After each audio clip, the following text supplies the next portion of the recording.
Yeah, we're gonna start. Okay, hello everyone. Thank you all for being here this evening for our seminar on architecture and spatial justice in Palestine.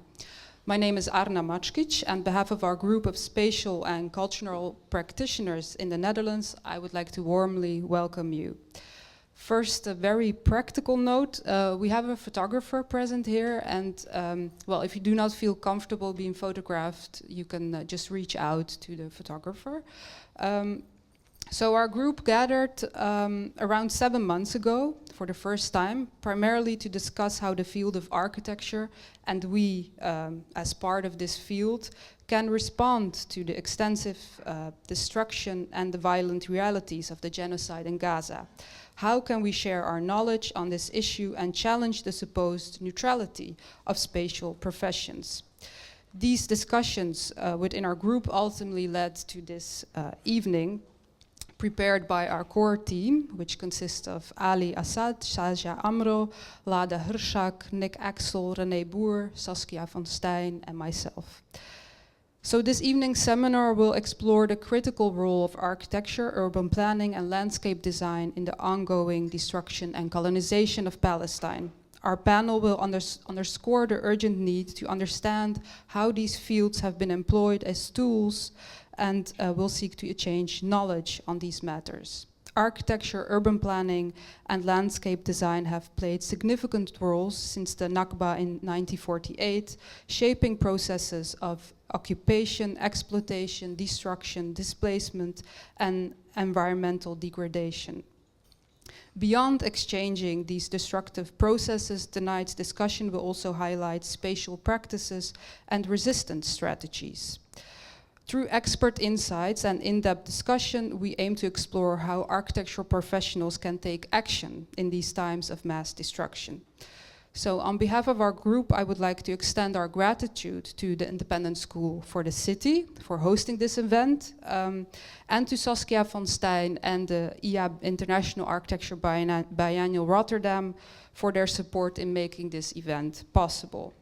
Our moderator for tonight is Ali Assad, a researcher, architect, and editor-in-chief of Makan, Journal of Culture and Space. He will guide us through the program and introduce our speakers. But before we dive into tonight's talks, I would like to invite architect and educator Saja Amro to offer a welcoming gesture and set the tone for our discussions. Saja is an architect, educator, and designer based between the Netherlands and Palestine. Her work investigates the influence of spatial design on social dynamics in education. In her practice, she disrupts traditional classroom structures, aiming to rebuild them on the principles of radical pedagogy. Sorry, difficult word. As a tutor at the architecture department of the Gerrit Rietveld Academy, Saja uses the classroom as a place to collaborate with her students and reimagine spaces inspired by popular education methodologies and roots of indigenous cultures.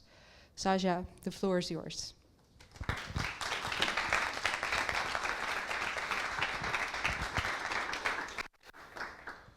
That's a big introduction. Good evening, everyone. Dear fellow humans and architects in particular, it has been exhausting to try to find words, energy, or purpose into speaking here today.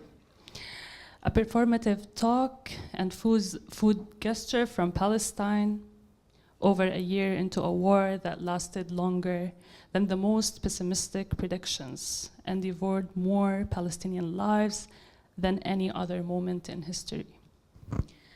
How does one perform with lack or complete absence of belief that one's work can do something? A daily monologue I have with myself. What does art do?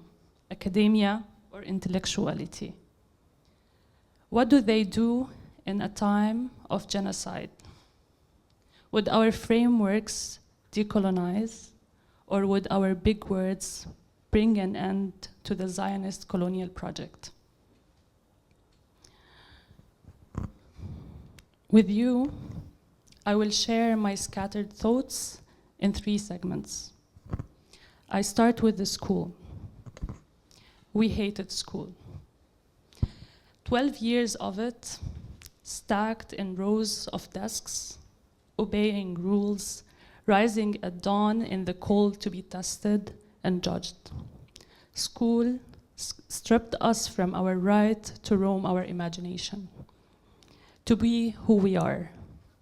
It made us feel like a blank slate, erased our identities, ignored our desires. The walls of the classroom, the whole authoritative architecture of it, managed to separate us from joy, the joy and freedom of childhood. School was the death of revolution. Very negative. But we loved school too.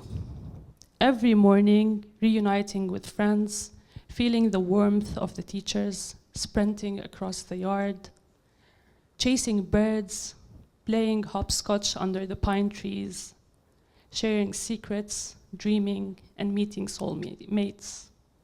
In Palestine, school was where the uprising began. Yesterday, the same school transformed from an institution into a refuge. The blackboard no longer held any authority. It lay level with the desks and the trash cans. The principal's office, once untouchable, now lined with mattresses of displaced bodies seeking rest. Families of 4s, 5s, -1 or 2, seeking a square meter, a hopscotch space in the canteen or the classroom. Outside, ropes stretched from one balcony to another, draped with laundry, seeking sunlight. In the front yard, blankets became tents, holding the displaced. Walls of concrete and fabric and hope, a fragile shelter. Desks were scattered, turned into shelves of mattresses, makeshift tables of shared meals, an attempt to hold on to the taste of the good old days, while nothing is certain except for fear and injustice. In the ruins, a sense of a family remained, family as the last safe shore. All walls became refuge until they became the threat. All you need for survival is a ceiling, they said, until the ceiling collapsed over your head, taking your fears and suffering with it. Today, the school was demolished, reduced to dust, a pile of flesh under a pile of rubble.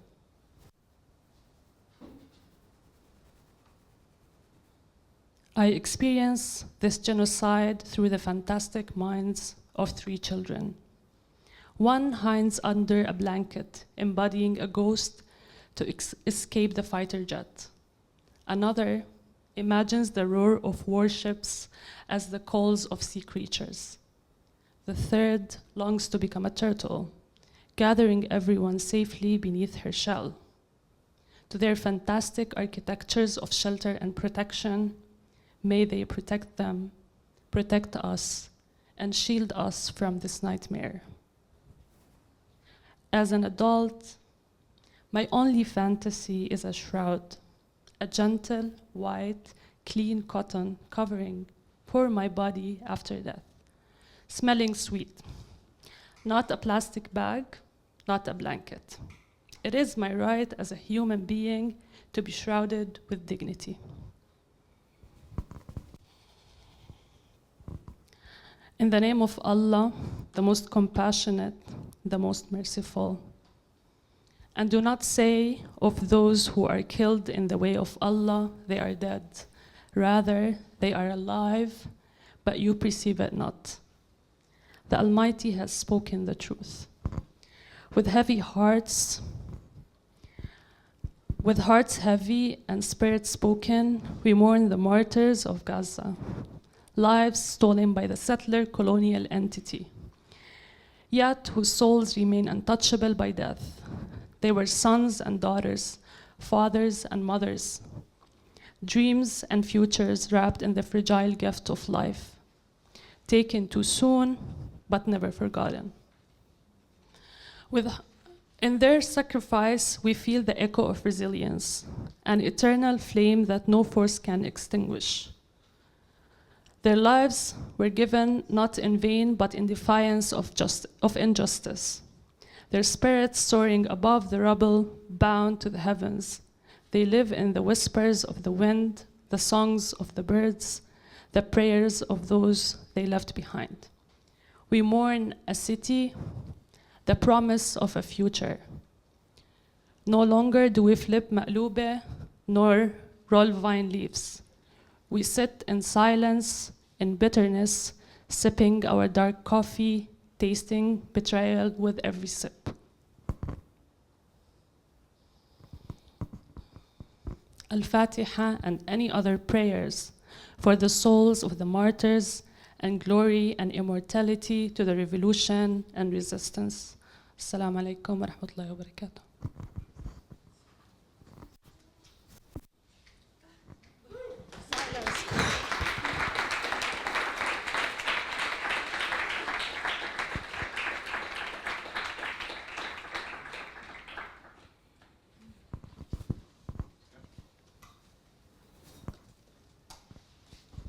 Thank you, Seja.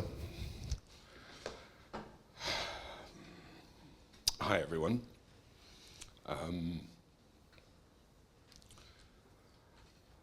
I find it very appropriate that we started with a gesture that was funereal. The funeral, or the aza, is in itself an interesting spatial typology that's not really kind of very well understood in the context of Europe or beyond the Southwest Asian, North African region. It is a sequence of space-times where the loss of one life impacts an entire cityscape. It takes one from a mosque, from the basement of a church where rites and prayers are made, a procession to a burial site, to the fringes of the city, and then back into urban space, into domestic space.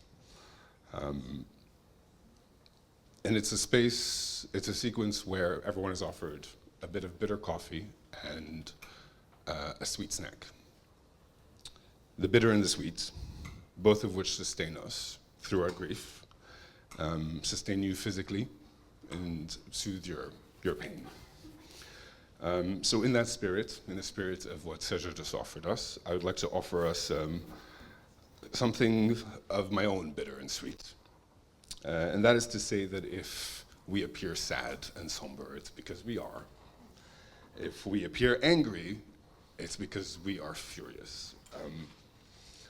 To say that we have no more room for grief is a lie. We are already drowning in it, we're overwhelmed by it, it is everywhere. So when we laugh and when we smile, and you will see us laugh and you will see us smile, just be mindful that in our laughs and in our smiles, if you pay attention, you will hear awake. The escalation of the attacks and destruction of Gaza and of Israeli violence in the West Bank, in Lebanon, but really the systematic violence, erasure, defamation and silencing that Palestinians have endured not just at the hands of the Zionist project, but of the world, have been magnified retrospectively and in horrific ways since October 2023. It has magnified the West's resistance, if not only its attempts to suppress subaltern and global South worldviews. It reveals to us how international laws apply to some and not to others. The events that have unfolded in Amsterdam just last week, the framing of official narratives from Western politicians, assisted through mainstream media, is a prime example of this. And it really goes much deeper. It highlights how the slow epistemic violence of other voices is made manifest, and how, in part, it manufactures consent that is required to somehow justify the extreme physical violence that we're seeing unfolding in Gaza. But it is precisely that silencing and that erasure, that manufacture, that is needed to enable that violence. It exists in a continuum.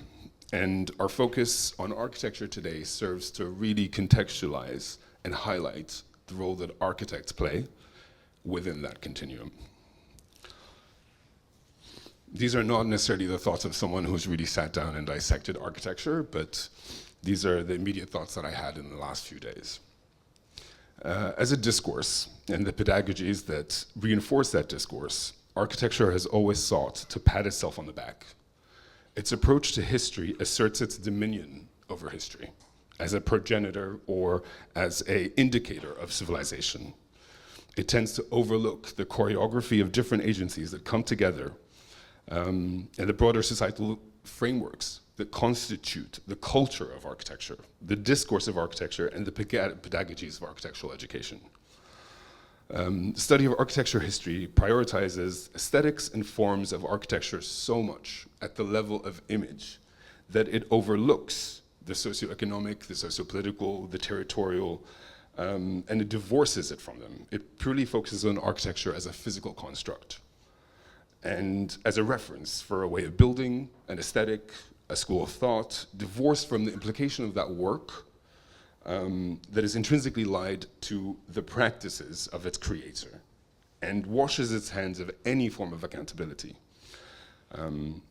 towards anything from forced labor, compromising working conditions for its labor force, materials and landscapes that it exhausts, the forced displacements of peoples to make way for grand architectural gestures, the transformation of cities to enforce policies of demographic control, or to fuel the flames of sectarian divide. And in the case of Palestine, of territorial self-fashioning. And as an architect, or as someone who, let's say, no longer practices architecture, I believe that architecture has played an undeniable role in wider systems of oppression, of patriarchy, of apartheid, of authoritarian rule, of colonialism. And in 2024, we can no longer see this as oversight or as incompetence, but it's orchestrated negligence. Many disciplines have had to take a reflective look at themselves over the course of the last many decades. And while there have been strides in architecture and design, it is still far behind. When it comes to architecture and design history and theory, it is even further behind. And so what I hope we will discuss today, we have three fantastic speakers. We will not only be focused on recounting an epistemology of the various mechanisms of violence that Israel enacts, of concrete apartheid walls, of infrastructures or checkpoints, of how the most mundane elements of architecture and planning are used as tactical tools in a state strategy that seeks national and geopolitical objectives in its organization of space, but to really come to understand the implications and the role that we play within those systems. To understand how they have the systems that we are a part of ultimately affect a set of spatial experiences, of phenomenological experiences in city, in urban space, in geo-territorial space. And how they not just impact the situation in Palestine right now, but how that has also come to impact the urban space that surrounds us today. The space of the encampments that have evolved around universities in the context of Europe and the West. And to maybe come to imagine how we could start to achieve a more committed practice of architecture that takes this kind of accountability into its stride. Thank you for letting me have those few words. I know I'm not necessarily a speaker, but I felt compelled to maybe contextualize what you're about to see from our fantastic speakers. Up first is Leopold Lampert, who is a trained architect that I believe needs no introduction, but I will give him one nonetheless. He's the author of 4 books that examine the inherent violence of architecture on bodies, the political instrumentalization of at various scales and in various geographical contexts. He is also the editor-in-chief of The Funambulist, which I'm sure you all know is a magazine and a platform where activist, academic, practitioner voices can meet and build solidarities across different geographical scales. Please help me welcome Leopold.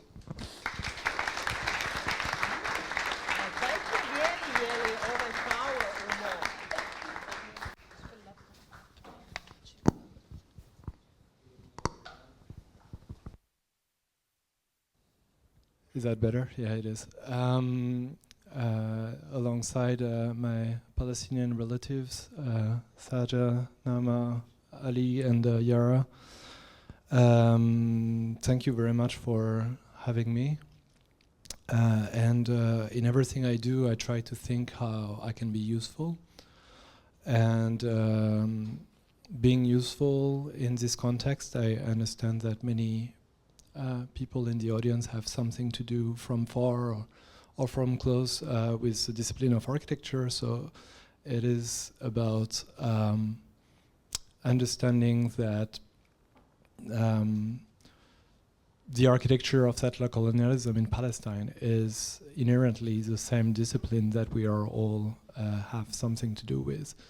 And so not only I would say when you see Palestine, I think you should also see Algeria and Kenya and Angola, but also importantly from here, Indonesia, Curaçao, Suriname, Papua, and very, very importantly South Africa. But also when you look at Palestine and architecture, the architecture of settler colonialism in Palestine, you should also see, again, like pretty much anything that's around us at various degrees of violence. Sorry, I left that first slide, not because I was too lazy to prepare one for today, but just because in the censorships that ETH Zurich has engineered a few months ago for a talk I was going to give, I thought there was something really interesting in the way what we are up against is the way arguments are framed in what we are up against, in particular vis-à-vis institutions, but also, as we've all seen, with regards to the fact of racist hooligans being beaten up, being called a pogrom, is something that has to do with violence. And so that's the statement that ETH Zurich had issued to explain why they were censoring my talk a few months ago. And I find that pretty fascinating that the problem was that I was unwilling to distance myself credibly and explicitly enough from violence. From where I ask, how do Palestinians are able to distance themselves from violence? And in particular, architecture's violence. And so that's the part that I thought was important to add today, is a little bit more a theoretical look at architecture, but trying to deal with its most ubiquitous element. Architecture for me is a discipline that organizes bodies in space. It is lines that we trace as architects and that materialize into walls, and in materializing into walls, it leads to a spatial order that bodies have to obey, for better or for worse. Like, I'm not yet dealing with the sort of the politics of it, but the fact of the matter is, walls, most walls, if not almost all walls, are built in such a way that bodies themselves cannot affect them structurally. Like, we are all gonna leave from the same door tonight because the spatial order of this room is imposing us to do so. We cannot cross walls, perhaps nor would we want to cross walls in that particular space, but the fact of the matter is the walls that surround us are forcing us to behave in a certain manner in the space we are. And those walls can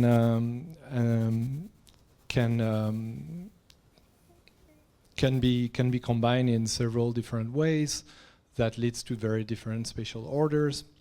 I'm always personally fascinated with the architectural invention, because all those are architectural invention, but the invention of the corridor as being those two walls sort of parallel to each other, trying to very much impose a very explicit agenda, which is for one body to go from one point to another.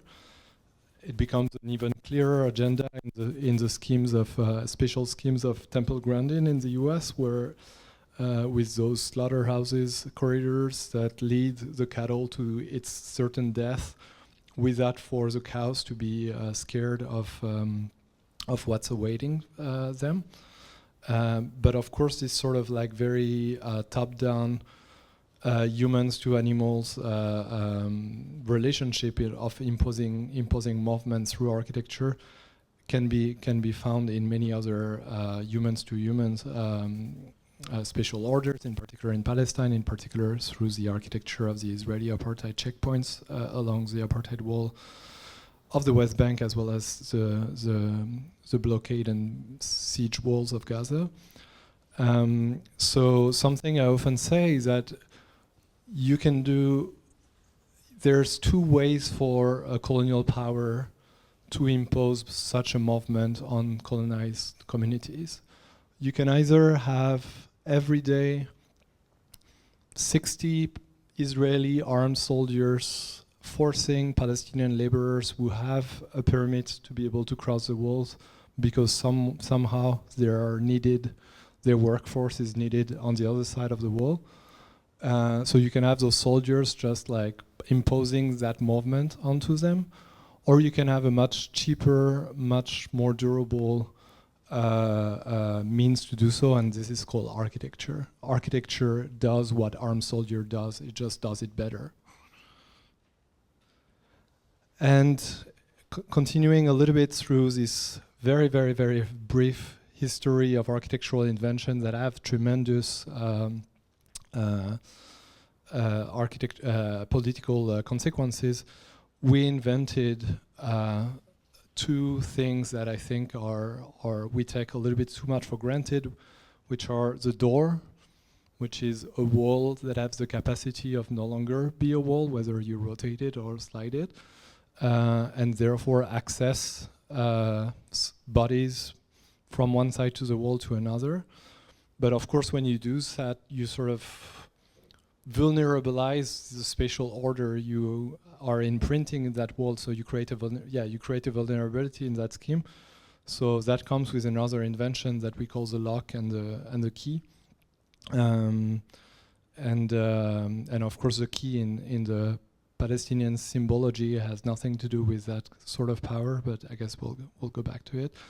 But the key is very much the small crystallizing object of that spatial order, because you give the key to that who is deemed to be able to cross the walls according to their wills, and so that has already a very strong inclusive, exclusive. It's at the center of protocols of inclusivity and inclusiveness and exclusiveness of architecture's function. So that's very, very, very brief, but that's just to give a few elements about how everything that has to do with the architecture of settler colonialism in Palestine is connected to the entire-ness of architecture. And therefore, as I was saying with my question, is like, how do Palestinians can afford distance from violence, and in particular from architecture's violence? This is a map that tries to show the various layers of the architectural dimension of settler colonialism in Palestine, whether we're talking about the Israeli colonies in the West Bank, but also in what we call 48 Palestine, meaning Israel. The villages during, I know it's hard to read, right? The villages, the Palestinian villages that have been destroyed and during the ethnic cleansing of the Nakba in 1948, the apartheid wall, the checkpoints, the siege wall around Gaza, the refugee camps that Nama will tell us much more about, and various other layering of architecture's violence at work. But so, if we think of this distance from architecture's violence, we can think of various typology. One is the fort. the fort used in many settler colonial contexts. I mean, you know, if you ever go to North America, it's like just any other city's name is Fort something, which is very much the fort from where European settlers were defending themselves against what I like to call indigenous terrorists, because I think even though the word terrorist did not exist, I think if someone were able to do a Back to the Future kind of scenario, I think they would bring it back to the 19th century without doubt. But in Palestine, in particular, it also shows us a continuity from the British colonial occupation of Palestine to today's the Israeli one, and in particular, what are known to be the Tegart forts. So Tegart, being the name of a settler, is usually introduced as an Irish officer in the British Army. He is very much a British settler in Ireland, born as one in Derry, the most fierce Republican Irish city still today. You might have seen the pictures of Derry City's supporters in the stadium. Yes, because I do love football. We're going back to it was kind of a dare that I would say it in the presentation. But Derry City just had like a Free Palestine massive tifo in their stadium.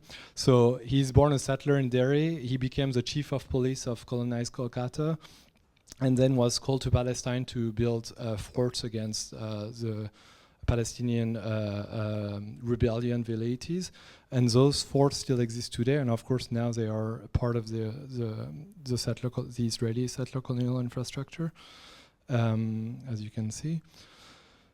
And forts, what are known as forts, maybe for a sort of very 19th century paradigm of colonialism today, can be seen also in the police stations that are the Israeli police station in the middle of Palestinian neighborhoods, in particular in East Jerusalem, for example, as well as some military bases, for example, here in Bet Jala, in the top of Bethlehem, where you enter the town and you have like this big military, sorry, that's a photo I tried to take, and to be a little bit careful so you don't see much. But getting closer, you have the colony, a few hundred meters from architecture's violence for Palestinians. The colony in the West Bank, but also the colony in 48, with this incredible paradigmatic example of a museum in what used to be Al-Manshir, which was the part of Jaffa that was the most north, so the closest from Tel Aviv, that was totally destroyed during the Nakba, and where the Zionist paramilitary groups that destroyed Jaffa, most of Jaffa, and ethnically cleansed an entire part of Jaffa, has his museum built with this absolutely fucking ugly architecture on top of a former Palestinian building. In the most sort of literal, that's like the architectural, literal embodiment of Israeli settler colonialism. And you can see also here the continuous complicity of architects in the matter, in the case of the colonization of Jaffa, but also here is in Jaffa, in Haifa, where they're building a new building on a former building that was part of the ethnic cleansing of 48. Of course, the colonies in the West Bank as well are usually a little bit more discussed by our liberal European leaders, and actually less and less so. So you have 800,000 Israeli settlers currently living in the West Bank and East Jerusalem, with this very distinct architectures that, of course, someone like Eyal Weizman has described at length. Getting closer and closer, I already talked a little bit about the checkpoint, but the wall and the checkpoints are very much the wall and the door and the key at an even bigger scale that separates Palestinian neighborhoods from other Palestinian neighborhoods, as in here in Shuafat refugee camp in Jerusalem. Or here, right outside the campus, the entrance of the campus of Al-Quds University. So this is what you see when you exit the university every day on the eastern side of the wall in Abu Dis. And then you have the door and the key, which are those checkpoints. This one is the biggest one, the Canandia one, between Ramallah and Jerusalem, or the entire central West Bank and Jerusalem, let's say. With its own, like, with its various scales of architectural violence, and this one is not the least. The stern style that, depending on where we are, where we come from, we are more or less familiarized with, but the ones from the Israeli checkpoints are particularly vicious in the fact that they let you stuck inside of them. Like in this small triangle, so with the sort of enjoyment of architectural technological cruelty, and of course the same is true in Gaza, that is surrounded by this heavily militarized wall and with very little, if not at all, access between the two sides of it. The prison is of course an absolutely central apparatus of the settler colonial architecture and strategy, because this is where you put, this is where you disappear people, and there's this. You should know that 40% of Palestinian men in the West Bank have been in prison at some point of their life, at least since the first Intifada. So that shows it very much how of course all prisoners are political prisoners, but similarly I think I would want everyone to think of the design of prison anywhere in the world as being fundamentally having some of this fucked upness, if I may say it like that. As a conclusion, okay, I'm doing less badly on time than I thought I would, so that's good. But I went a little bit fast over all that. But yeah, I would like to end with what I call spoon theory. There's a key on the one hand, again, not considered in the way the sort of Palestinian symbology. Thank you very much. It's a difficult world, as you say. I thought it was a good slip up. The spoon, the key being the key of return, the key that people kept from their homes that they were evicted from, and homes that were destroyed, ruins that were destroyed, which is also something else I can talk about. But the key is the key of returning to the land, despite the fact that the key no longer open any door. But it is a very strong symbol. But then, so the spoon is the alter ego of the other key, the one that does close doors.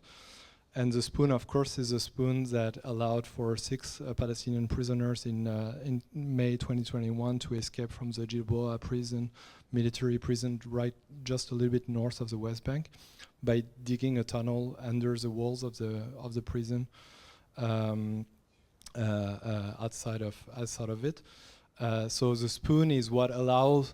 You know, I started saying architecture is what imposed its order on bodies. Bodies have to obey and all that, but the spoon is what make you disobey that order, even though you will need to scratch for a very, very long time to actually affect the sort of the concrete or the violence of the walls.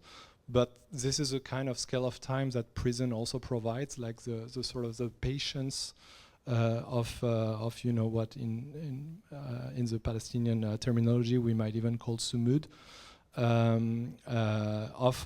of being able to dig a concrete wall with a spoon, and surely it became another symbol of the Palestinian struggle for liberation, a very powerful one. But I see it just as much in the bulldozer that destroyed the heavily militarized wall on October 7th, 2023, dismantling a little portion of that architecture of settler colonialism.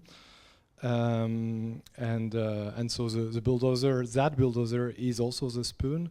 The spoon is also what allows us to think that liberation will come, liberation shall come, in the fact that again we might not see very much the effect against the concrete, but it's actually happening, and eventually the concrete will lose.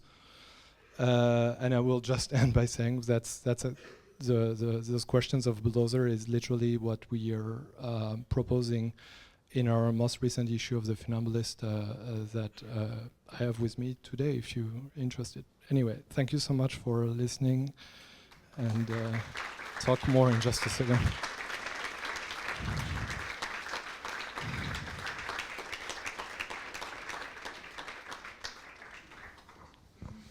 Thank you very much. Thank you, Leopold. I think I'm going to go straight to our next speaker, and we'll leave the questions, the discussion to the very end. Our next speaker is Nama Quda, who is an interdisciplinary researcher currently actually having completed her doctoral studies quite recently at TU Delft.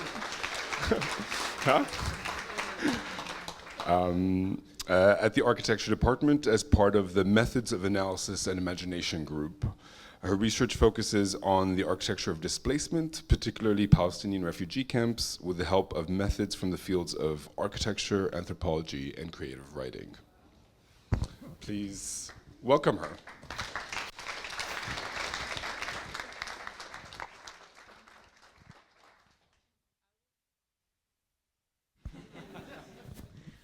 Okay, hello everyone. Thank you, Ali, for the introduction, and thank you for having us today. I thought that 120 people will be more, so this is a nice setting for us to be talking about Palestine and Gaza today. So the title of my presentation is Architecturing Displacement and Destruction, the Case of Palestine and Palestinian Refugee Camps. In this presentation, I will be talking about two things. In the first half of the presentation, I'll be talking about my dissertation, the doctoral research that I have done for the past 6 years in TU Delft in the Department of Architecture. This is the title of my dissertation, In Search of Al-Wahdat Camp. I use this dissertation to look at the architecture of Palestinian refugee camps in Jordan and their transformation through time. In the second half of the presentation, I will be talking about the work that I have been doing with a group of scholars at the Department of Architecture in TU Delft. I have my fellow group over here. We call ourselves BK Scholars for Palestine. Last April, we wanted to do an event that talks about Gaza architecture and the role of architects in all of this. And this is what inspired the name, which also in return inspired the title of the presentation. We called our event Architecturing Destruction in Gaza, Palestine. And the reason that we chose the word architecturing for the presentation and the event at the time is for two reasons. First of all, we wanted to talk about how the destruction in Gaza is systematic. It's engineered. It's a process that purposefully wants to destroy all sorts of infrastructure in Gaza and make it uninhabitable. So it's not collateral damage, it's not self-defense, it's a very deliberate process that wants to render Gaza uninhabitable. And this is something that we see today. The destruction is very much deliberate. The second reason that we use this word is we wanted to call into question the role of architecture and architects in all of this, and this is something that Leopold already touched upon. And we heard a lot of things about how architecture is not political, we should not engage with these things, that these things exist beyond the realm of architecture. But we strongly disagree, and this is why we wanted to host this event that was unfortunately cancelled. The administration cancelled our event and told us that they cannot guarantee the safety of the speakers and the audience. And we were pushed outside the faculty, and we had to host the event elsewhere, which was a few months after ETH cancelled the Zurich event. And that kind of made us wonder about freedom of expression and who gets to say what about whom in what context. So I'll talk a little bit about that towards the end of the presentation, but I'll talk about my research first. So a lot of people talk about the 7th of October and begin any conversation with, do you condemn the 7th of October? And this is a question that we were all asked at one point or another. But what this question fails to address is the much longer history that exists before the 7th of October. And the history begins, let's say, with the Nakba, even though many could argue that it begins even before that, during the British Mandate in Palestine. So it's very important to give a historical context to any kind of discussion about Gaza and what's going on in Gaza. So before the 7th of October happened, there was a Nakba of 1948, during which hundreds of thousands of Palestinian refugees were ethnically cleansed from their villages and hometowns. After that, there was a Nakba of 1967 and the occupation of Gaza. After that, the army withdrew from Gaza, but the blockade was imposed on the Strip. And then we had the war of 2008, 2012, 2014, 2019, 2021, 2022, leading to the war that started and is still ongoing in Palestine. So it's very important to address the longer history that has created this very, very violent reality in Gaza today. Because of the Nakba of 1948, the United Nations agency founded UNRWA, which is the agency responsible for the aid of Palestinian refugees in the Near East.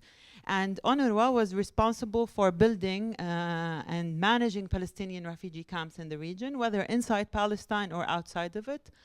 So in the West Bank, UNRWA built 19 camps. That Leopold just showed in the previous slides. In Gaza, they built 8 camps, in Jordan, 13 camps, Lebanon, 12 camps, and in Syria, 12 camps.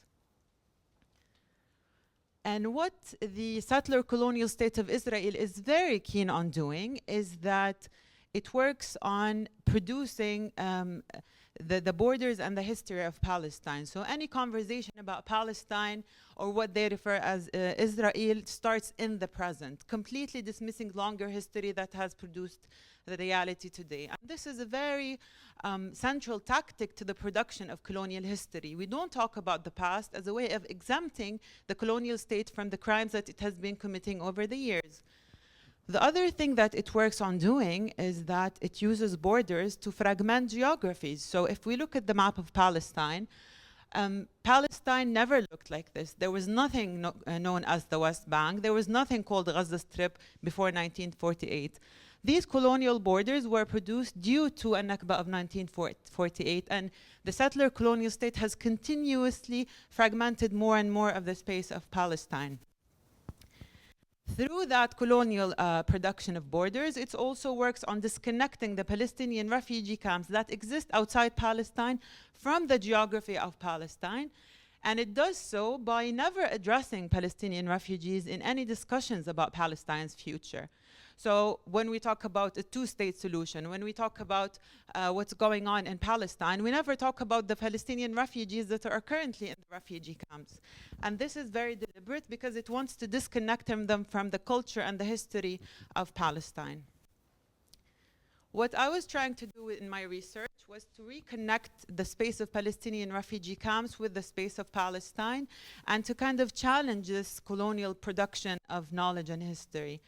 And one way of doing this was through oral history. So I went to Al-Wahdat camp in Amman, Jordan, and I did a number of interviews with people who are living there, and I asked them about their family histories, and I told them to trace their family's path of displacement from their villages of origin in 1948 all the way to where they were residing in Al-Wahdat camp in Amman.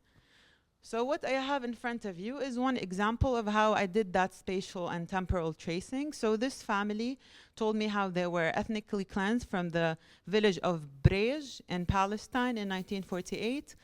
After that, they moved to Gaza, and then they moved from Gaza to Hebron or Al-Khalil. From Al-Khalil, they moved to Deisha refugee camp, which is in Beit Lahem. And then from there, they moved to Palestine. And they moved to Amman, to Al-Wahdat camp. And through this tracing of the path of displacement, we can already see how this movement, this iterative movement from one place to another is what really represents displacement. It's not an event that happens one time. It's an event that is continuously repeated again and again through time. So I use this framework, the body movement territory, as a way of conceptualizing displacement as a movement through space and territories from one place to another. And it's very important to remember that when we study Palestinian refugee camps, because they're not just things that just pop there out of nowhere. They are produced through that very politicized and very political history that produced them. And through that conceptualization, I look at Palestinian refugee camps as ones that exist both here and there, now and then, in exile and at home. And what I mean by that is that Palestinian refugee camps go beyond the limitations of time and place, and they exist in more than one location all at once because of the politics, the history, and the stories of the people who live in them. If we were to quickly look at the refugee camps in Palestine, in Gaza there are 19 refugee camps, and in West Bank there are 8 camps. And the names of these refugee camps in Gaza, Rafah, Khan Yunis, Deir al-Balah, Jabalia are ones that pop on the news quite often these days because they have been the target of many of the attacks on civilians in Gaza since the beginning of the war.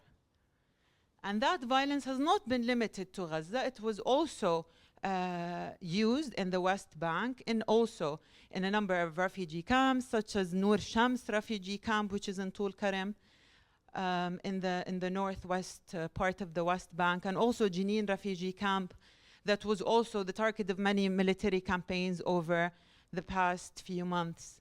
And this shows us how refugee camps, even though they are disconnected from the space of Palestine when it comes to any discussions about the future, they are always targeted and heavily bombed and attacked by the Israeli military over a number of occasions.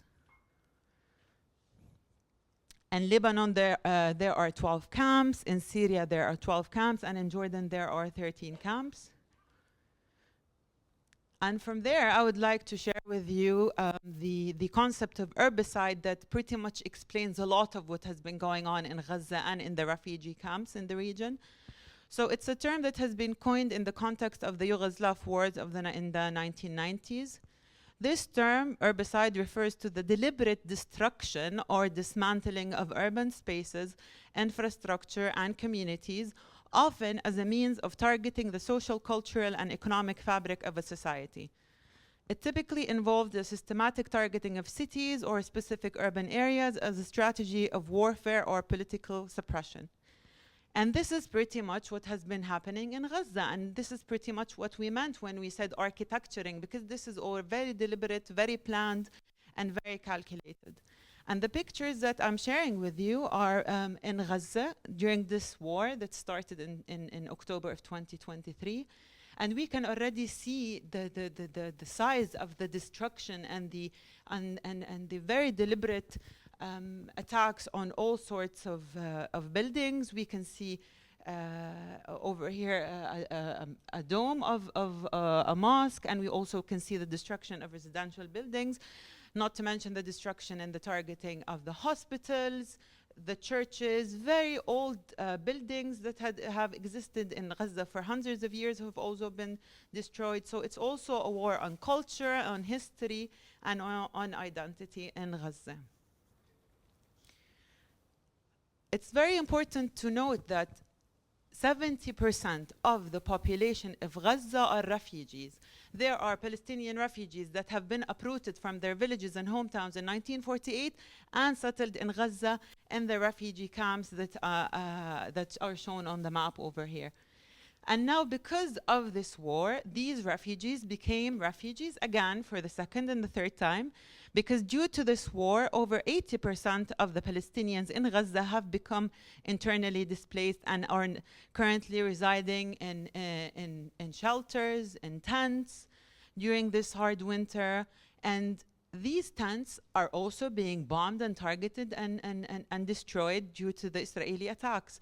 So it just makes you think that where would one go beyond all of this? Where are people supposed to go? And this is something that I heard a lot of people in Gaza say, like, where do we go? You have the strip, which has the sea on one side. On the other side, you have the heavily militarized wall, and the attacks are coming from every direction. And people are really saying, where do we go and how are we supposed to survive in these very, very hard conditions? Jabalia refugee camp has been under a very violent military attack for the past few weeks. No food is allowed in, no water is allowed in. People are hiding in their houses for weeks now. They're saying that even if you walk in the apartment or the house, you're gonna get shot. So they're crawling in their apartments not to be targeted by snipers. The bombardment is huge. The news reports, of course, there is also a very specific targeting of journalists. So little news is coming out because there's no one still reporting on the news. Dead bodies on the streets, there's nowhere to bury the people. So it's a really, really hard catastrophe and very violent reality in Jabalia and all of Gaza today. And a lot have described what's going on as an ethnic cleansing on live television, because if we look at the map, this was produced by Forensic Architecture. We can see how the settler colonial state of Israel is attempting to disconnect the north of Gaza from the rest of Gaza, and they have already introduced what they refer to as the Netzarim corridor that is working on disconnecting all of the north from the rest of the Gaza Strip, and no one's allowed to move. People try to evacuate, and as they're evacuating, they're targeted and killed. This is an image that was taken by a Palestinian journalist in Jabalia refugee camps around 1 week ago. This is the size of the destruction that we are watching on live television. As I mentioned earlier, other refugee camps in the West Bank are also heavily bombed and destroyed. These are images of Nur Shams refugee camp in Tul Karim that is also under very heavy attacks. And then the war expanded, and now the settler colony of Israel is also targeting Lebanon. And these are the refugee camps in Lebanon, and they are also being attacked by the state of Israel. On the top, we have pictures from Ain al-Hilwa refugee camp, which has also been heavily bombed. In the past, in 2007, Nahr al-Barid refugee camp was also heavily destroyed during clashes in the camp itself. During the civil war in Lebanon, there were a number of massacres that happened in Palestinian refugee camps, such as the Sabra and Shatila massacre, and also Tal al-Za'atar massacre. So we can already see how refugee camps have always been subjected to very, very violent and extremely destructive mechanisms in all of the locations, not just inside Palestine, but also in Lebanon. In Jordan, Al-Wahdat refugee camp, which was the focus of my study, it was the site of what people refer to as the civil war in Jordan, or events of Black September, where heavy bombing of the camp destroyed huge parts of the camp. In Syria, the largest refugee camp is called Al-Yarmouk refugee camp, was also heavily bombed by the Syrian regime in Syria, and it was heavily destroyed. So refugee camps have always been part of these very, very extensive raids. But they stand, and they continue to exist, and they continue to resist. So this is an image that I took in Al-Wahdat refugee camp in Amman, Jordan, where on the walls people have written the word Palestine or Palestine. They've drawn the map and they've drawn the flag, and they have this saying, نحن أبناء الحروب لا يليق بنا الاستسلام, which translates to, we are the children of war, surrendering does not suit us. So Palestinians always find a way to resist and to hold on to life and find new ways to survive despite the very, very extreme conditions they are living in.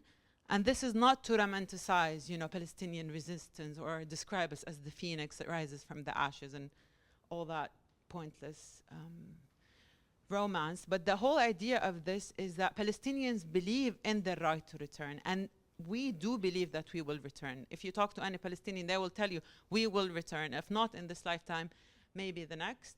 And this is something that the United Nations has also given to Palestinians through the 194 resolution, which it testifies to Palestinians' right to return to Palestine. So it's something that international law as well grants to the Palestinians. But this is, of course, something that the settler colonial state of Israel is not respective of, with all the other rules and laws that it is very dismissive of.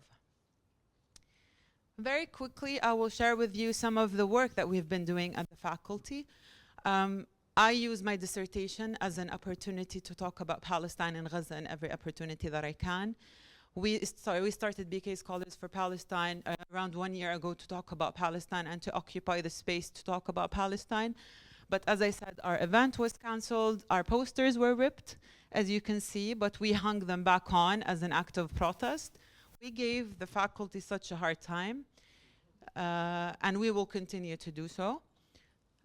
And going back to what Saja was talking about in the beginning, the classroom, spaces of education, and where do we get education? During the last year, we have learned that a lot of meaningful education happens outside the classroom.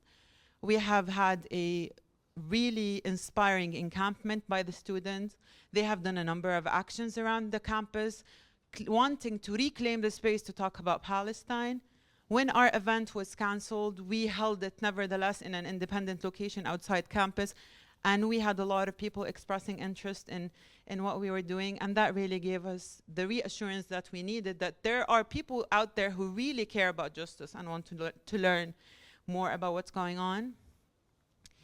And this is something very inspiring, but also very heartbreaking, because in Gaza, every university has been destroyed. So imagine all these universities are now turned into rubbles.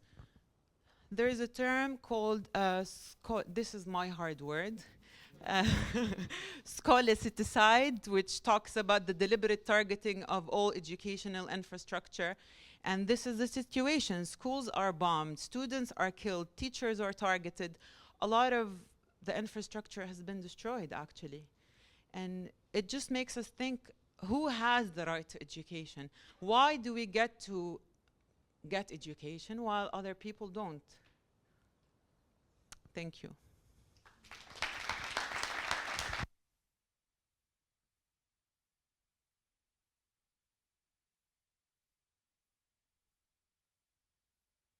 Thank you very much for joining us. You're going to have to speak to me for a moment, but I assure you there's an audience in front of me right now. I can rotate it.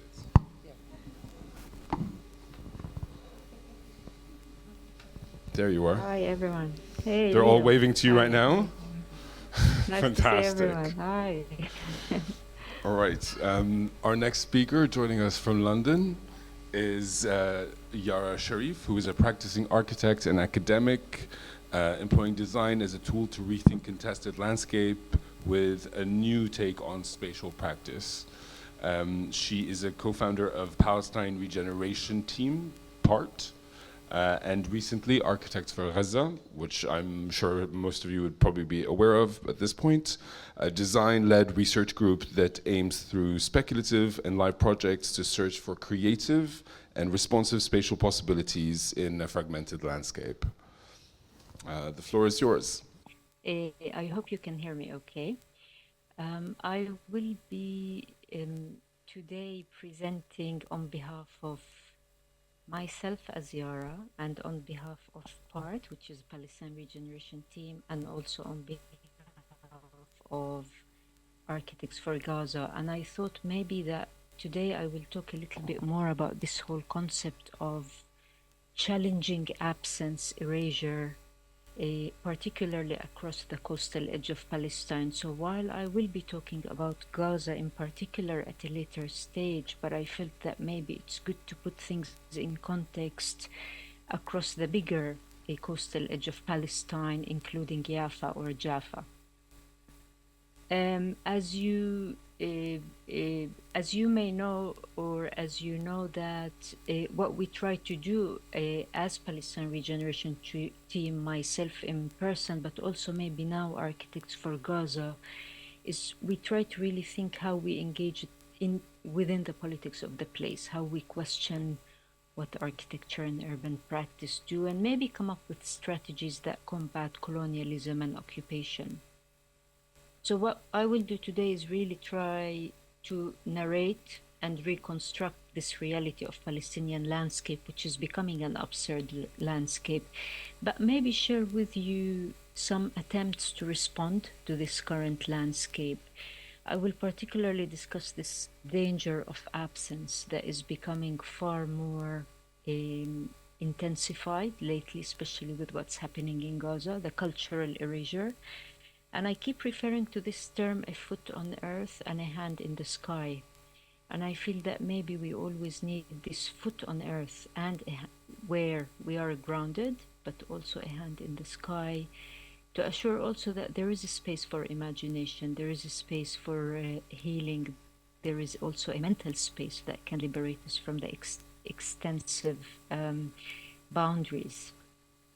So while throughout my work I've been going beyond the conventional, I was trying to also read the landscape maybe from conceptual dimension more as surface, air and underground, or top, surface and below, because I feel that because the surface is very much contaminated, maybe there is a need for us to also look at other layers or dimensions of the landscape. And particularly, I felt more conscious and aware of challenging the colonial narrative and the hierarchy of knowledge production, probably when I moved more to the UK and London, where I felt that the voice of the Palestinian is very absent. And I felt that this idea of colonial narrative or colonial erasure is taking place across so many different spectrums or routes. So whether how space is narrated, how design is produced, always tends to subjugate the weak, leaving them and in landscape scarred. And therefore this continuous fight for erasure, fighting absent, whether it's the absent landscape or it's the absent narrative, is something that I believe is becoming very important, particularly now when mainstream media is playing an important role in distorting the narrative, while also the visuals are making an important role in distorting the landscape. So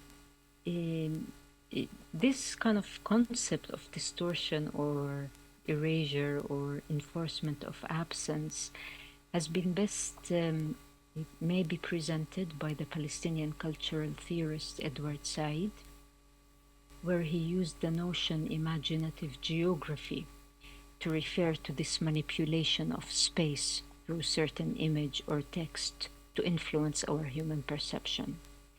And historian like Issam Nassar, again Palestinian, referred to it as colonization by imagination, where this description of nothingness, of emptiness, of silence, tends to construct scenes that provoke and confirm Western biblical imagination that happen to coincide with European colonial expansion, a place in need of dynamism, vision, and control.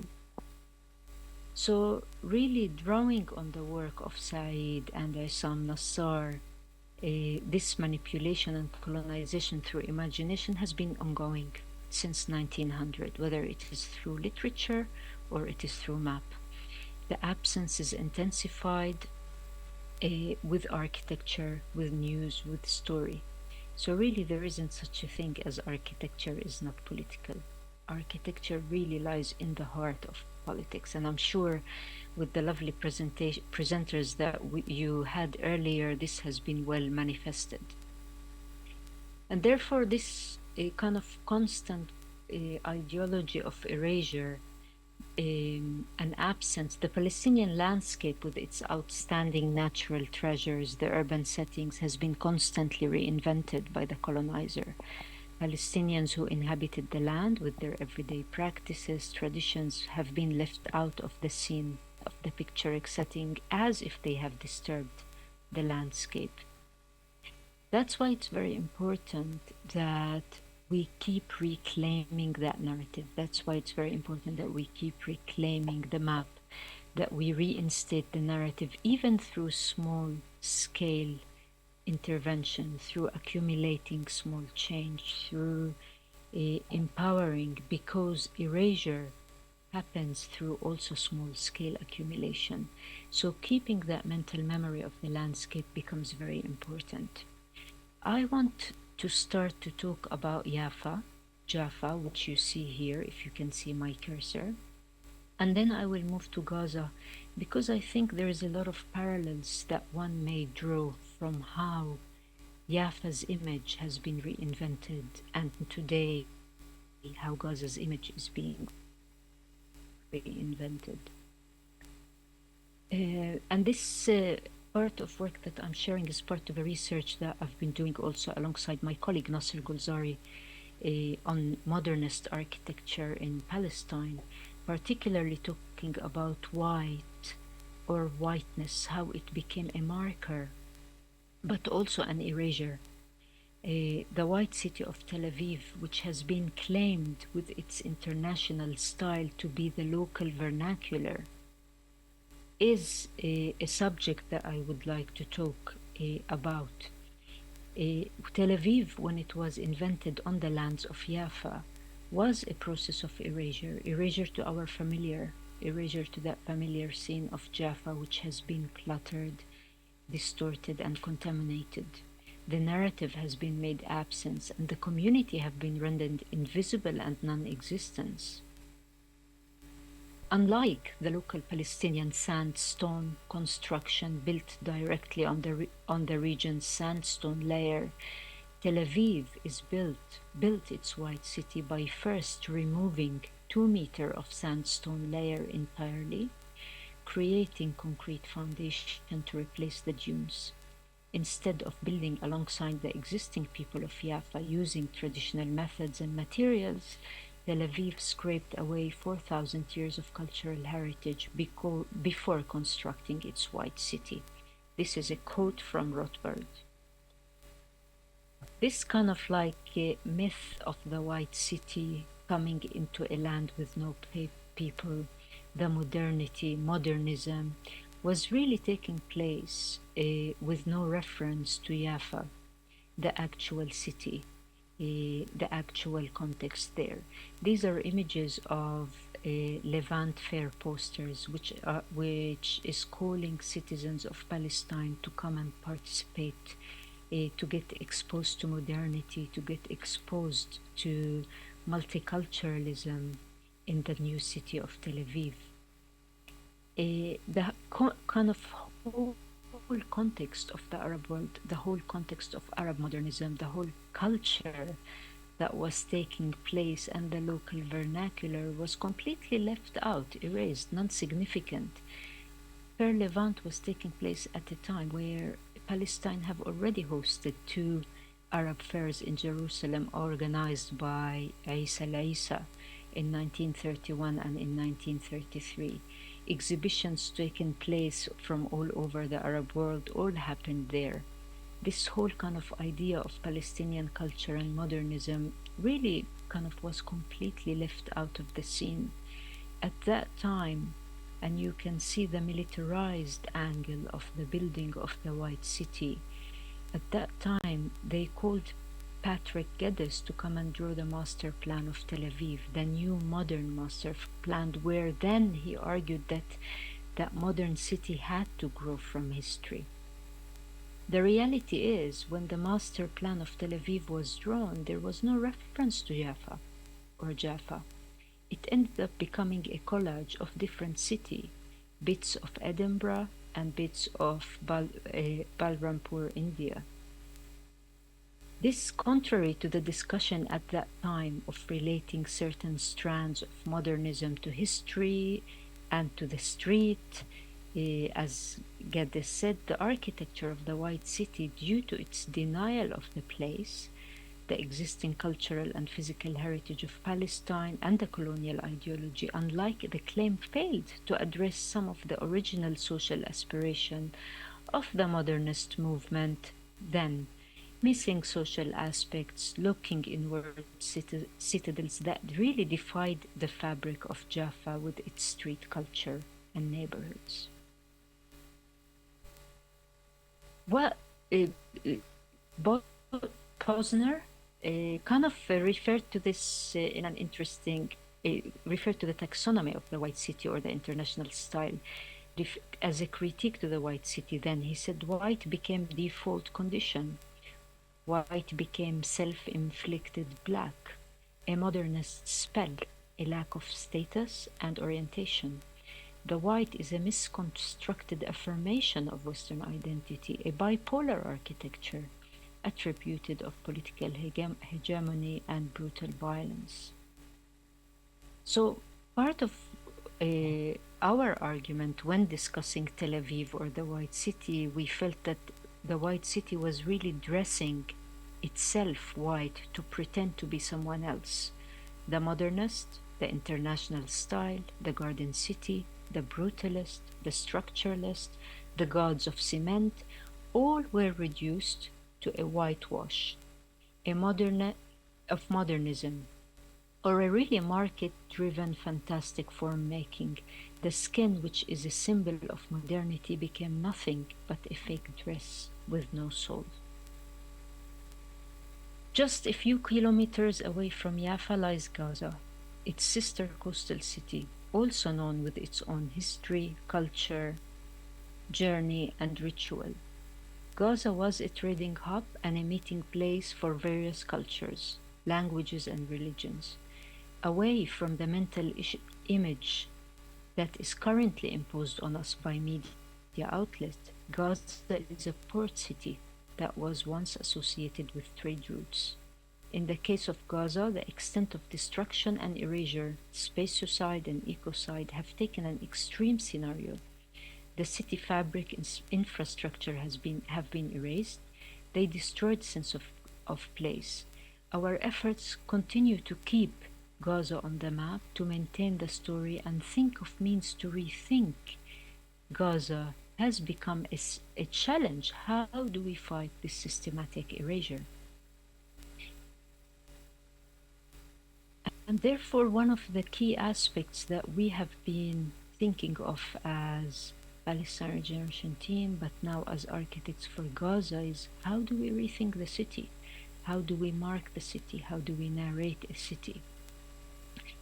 And this comes at a time, sadly, when one of the Israeli officials have said just a few weeks on to the war of Gaza, he said, we want to turn Gaza into a blank canvas and redraw it again from scratch. So one of the key aspects of us to think about is how do we rethink a city like Gaza as architects? What is our role? What is our moral and ethical role? What do we do with ruins? What do we do with memory? How do we challenge the principle of erasure or the blank canvas? And maybe from that, Architects for Gaza was initiated, maybe from devastation, maybe from also personally losing a large number of my family and home. We felt that there was a need to come up with this multidisciplinary collective where architects, environmentalists, planners, engineers, academics, researchers, whoever really can get together as a collective what matters, to explore maybe reconstruction possibility, to think necessity, to ask some uncomfortable questions. And one of the key questions that we've been thinking about as we're kind of coming to terms with this extent of destruction is, what is home in a temporary landscape? How do we rethink Gaza? We can no longer in that context of Gaza, treat that notion of home in a conventional construct. When a whole city fabric has become exposed, when that relationship between internal and external is blurred, when people no longer dwell the city in a conventional sense, that relationship between street, block, room, living room completely changed with a new perspective to everyday life. So how do we rethink new ways of domesticity? How do we rethink the role of the street? But maybe one of the key aspects that we felt was maybe important to start is to actually mark the destruction, mark the ruin, mark domesticity, mark that absurd landscape where ruin started to play an important role, where artifacts, the picture frame that has been left out in the ruin, how do we mark it? Is this part of home? That chair of the grandfather, that vase, that garden, that tree, how do we mark these? Are these part of home? And therefore, as we are working as architects for Gaza, we're just trying to kind of like use our collective power as a tool, maybe to just ask questions, document, create an atlas of what we refer to as atlas of existing typologies in Gaza, atlas of materials, atlas of practices. All what we're trying to do is really to capture and freeze the current practices, all forms of memory, to make sure that that blank canvas fails, to make sure that we have ground for people to continue rebuild their homes once the war is over. So one of the things that we've been doing is to think, how do we co-stitch, how do we co-repair a landscape with recovering and healing families and social groups? How would access to material affect rebuilding? Is there a way that we can capture the existing material, and therefore we did, or we continue to do what we refer to as an atlas of material, just to mark what's available in Gaza. In this absurd landscape lies a hidden world, a world built out of urgency, out of scarcity, out of resilience, that really challenge the power by reappropriating its discard. In this absurd landscape calls for a new approach, a new aesthetic that maybe challenge that colonial power. These are just images from the previous war in Gaza, where people have been recycling and rethinking the existing ruins, where reconstruction bars, plastic, metal, and sand and crushed concrete have become new ways of home.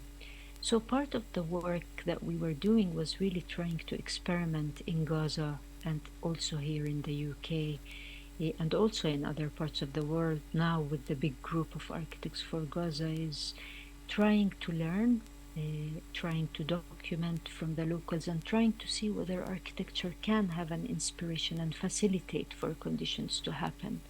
So one of the things that started to emerge is to rethink of a lab or a learning room. We had so many names for it, but we started to think, is there a way that we can start to see those matrices of material as ways to cultivate hope? Can we start to map the old farmhouse, a family kind of typology with its courtyard, to start to create a new way where we rethink, for instance, this whole idea of setbacks in Gaza within the building regulation? Can we start see things growing slowly? Can we think of what we refer to as service hub that serves bigger community? And one of the key questions that was arising as we're working with the Gazans, particularly the municipality, is to make sure that we start to create small clusters of neighborhood, that if one part collapses, that the whole city does not collapse.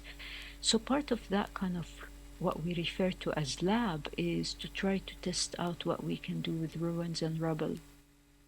And these are tests and experiments of so many kind of a few. It's an ongoing work, but maybe got intensified a bit more now as we're working on Gaza, trying to think whether we can kind of create materials out of rubble and crushed concrete that could start to create a new skin. That skin maybe is a way to mark the rubble, because one of the biggest fears as people now are starting to think reconstruction, and I'm referring particularly to those big mega companies who everybody want a slice in the cake. They were starting to think how to clean the Gaza from the rubble and start all over again. And that is an experience or a mistake that we have suffered or we have faced as Gazans in the previous wars, where Gaza was divided into clusters of neighborhood. One is called the Kuwait cluster, or the Kuwait neighborhood, or the Khalij neighborhood, or I mean, I don't want to name it, but each country who contributed towards reconstruction created its own typology that was completely absent from people's memory and cultural practices. And therefore we started to think that, could we start to rethink of the ruins as markers of memory? Could they just become a skin to mark that lost boundary or landscape and allow the people to build it from inside? So these were all part of questions that we even call uncomfortable question, because we realized that thinking about a home or reconstruction in Gaza is a very problematic, scary, and difficult approach. But equally, it does not prevent us from coming up with scenarios of testing and experimenting that can allow for new conditions to happen by the people themselves. So the image on your right-hand side is really kind of like a reappropriation or remaking of these materials that are available here, using the reconstruction bars and the ruins, trying to think whether they could become an identity that stays in Gaza, whether the artifacts of destruction marks again the city, marks the memory of what has happened, but also create a new opportunity for change, all in the aim of thinking of the importance of that right to city and that right to landscape, and the importance of fighting erasure, the importance of challenging that black canvas. So a lot of kind of ideas and attempts and concepts, which are open up obviously to critique, are open to discussion, but they're all trying to approach what we think about memory, what we think about ecology, what we think about agriculture among the ruins, and how do we mark that landscape. Where does this go next? Architects for Gaza are continuing the work. We're trying to work across so many different strands, because our aim is really just to make sure we mark the Gaza and the Gazayan landscape, and we empower as much as we can. So while we're trying to work with the municipality now on two particular projects, one is called Sheikh Radwan Lagoon, which is some of you who are members of Architects for Gaza probably familiar of it, which is basically a water source that has been contaminated and flooded, trying to think of a way to address it. The other is the whole cultural compound in northern Gaza and how to rethink it. And the other initiative we're doing is called Gaza Global University, where we're working with local Palestinian partners in Palestinian University to empower Gazan University and make sure that we work with the students to continue their education. So the group is really there to just emphasize and empower this idea of the network or networking. We're also working with Office of Displaced Designer in order to work with the displaced students in Gaza. Alongside Global Free Unit, we're working also with MIST and MAP, which is a medical team trying to think of a way to address issues of the number of injuries in Gaza. So really, I mean, just to finish, I know I've been 24 minutes. The aim of what we're trying to do is not to suggest a solution. The aim of what we do is always, and we stress on that, is really to just hint for scenarios for change. We always feel that with a foot on earth and a hand in the sky, the importance of cultivating change and accumulating change is crucial to fight this power, colonial power of erasure. And finally, Generally, people finish with one slide to finish off their presentation. I would like to finish with 3 slides. Bear with me. The first slide is a quote from Edward Said that I wanted to keep in the back of our mind, despite the fact that it can be seen also as a problematic quote. Said writes about the stateless condition and adaptation. He says, "We too have lost the sense of space. We think of Palestine not as an extensive Palestinian state, but as an extremely small, congested piece of land from which we have been pushed. Every effort we take to retain our Palestinian identity is also an effort to get back on the map. How important it is to get back on the map, how important it is to make sure we draw the map, how important it is to make sure that we do not work with a colonial map." One thing that I would like to keep, especially for students who are with us. The second slide I would like to share, again as part of fighting and challenging the erasure and the mental erasure in Gaza. This is an image of my home and my family in Gaza. And sorry that it is very personal, but I thought at least I pay them tribute after 1 year of being lost. But that doesn't go against the kind of spatial and architectural narrative. For someone who constantly feels unsettled and ungrounded by the fragmentation of the landscape, the personal becomes very political. Gaza is not ruins. Gaza is my family, my childhood memories, my sea, taste of mangoes and the joy of running barefoot across sand. In Gaza, every street is a piece of my story. I can still hear the sound of waves. I can smell the orange tree that my grandfather planted, our garden, the birds, and that special courtyard.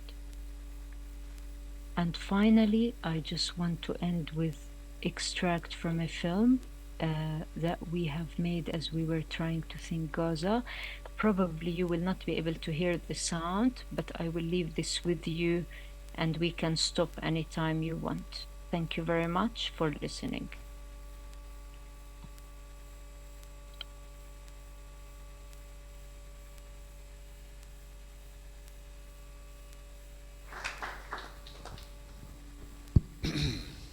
Hi, Ara.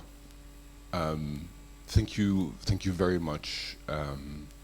Should we watch this film even if we can't hear the sound? It's okay if you can't get the sound. It is nice if you can, but I don't know how to make it heard, so it's okay if you can just see the images.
I'm gonna speed it up a bit, sorry.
Thank you.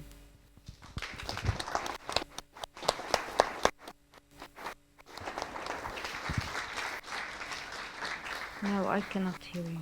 Thank you. Hi, thank you very much, Yara, for that really quite powerful but also incredibly rich presentation. It was incredibly insightful. My dad is Ziafawi, is from Java, so that story and that history, also understanding it on another level, really was quite powerful for me. I think we're going to have maybe a couple of minutes to ask you a couple of questions, if you're comfortable with that. I personally had one that specifically relates to this idea of your, not necessarily your practice but as the practice of architecture, the practice of any spatial practitioner. You operate as part of a collective.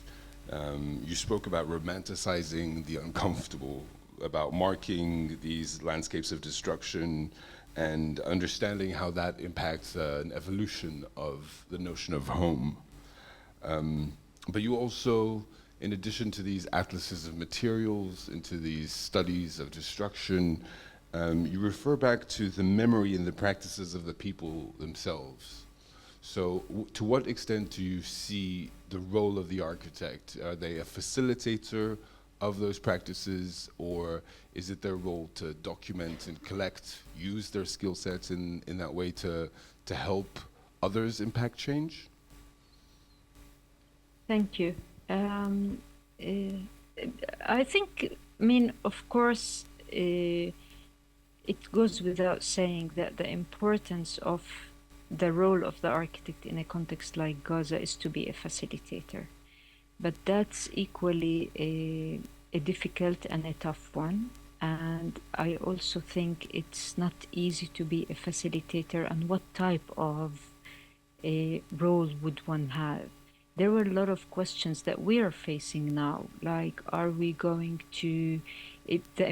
I think a role of a powerful architect is to see small-scale observations or initiative by the locals, which are amazing. They don't need an architect. But how to kind of work on these small-scale initiatives on a mega scale that can help in short-term and long-term to empower?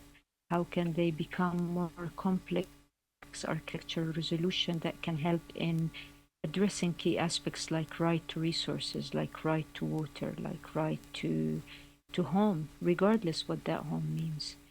And certainly this is not about romanticizing the ruins. Absolutely not, because there is a problem about that. It's more, and this is also not a proposal for a resolution, but maybe more to draw attention that before these new big developers come and erase the ruins with all the memories that they hold, maybe there is a need for one to pause, stop, and think how important these ruins are. And I talk from my personal story, because when I see our house as ruins, first thing my family have done, they went and set their tent over their ruined home, because for them that is still home. And probably the concept of taking that ruin out of that site is a very, very disturbing concept, because ruins also represent memory. So it's not about romanticizing, it's maybe about pausing before we think of the ruin as waste, and before the Americans think of it as a dump to create their own new port. That's all. It's a difficult one. It's a difficult concept, but I think we need to be bold enough to raise uncomfortable question and be able to also critique ourselves and the situation and think of ways forward. Thank you. Yeah, thank you for that. Unfortunately, Yara won't be able to stay with us for the Q&A, but if we have any questions from the audience, maybe something that could be directed now. Anyone in the back?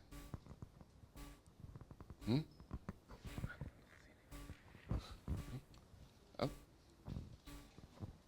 We have a question from one of our other speakers. Hello, Yara. First of all, thank you for this very, okay.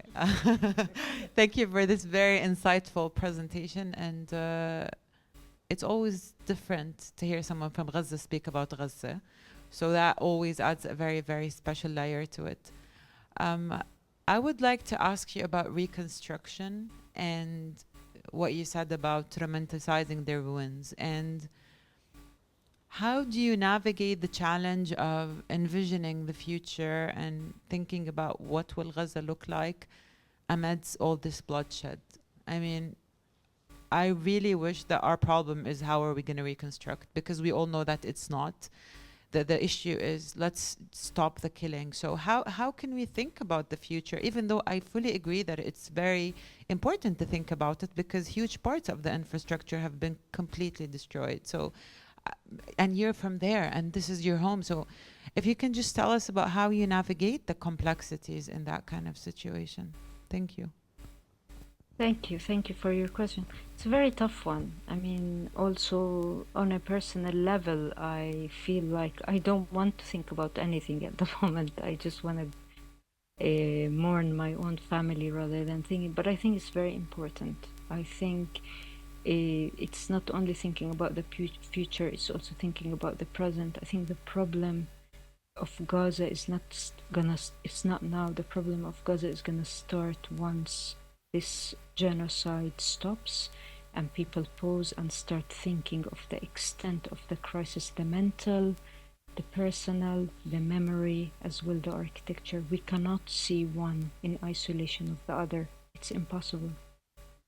But the least we can do as architects is to try to see whether there is a way we can think, we can be prepared.